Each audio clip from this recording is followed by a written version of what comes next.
Massa yang menamakan diri Gerakan Masyarakat Menggugat atau GERAM menggelar aksi demo di depan kantor DPRK Aceh Barat, kawasan Simpang Pelor, Kecamatan Johan Pahlawan.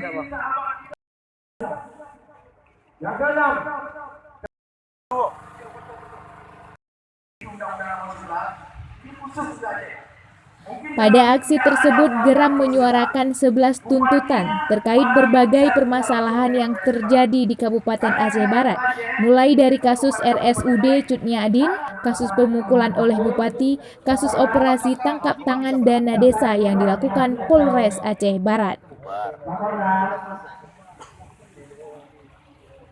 Puluhan personil polisi terlihat mengamankan aksi yang dilakukan sejak pukul 13.30 waktu Indonesia Barat.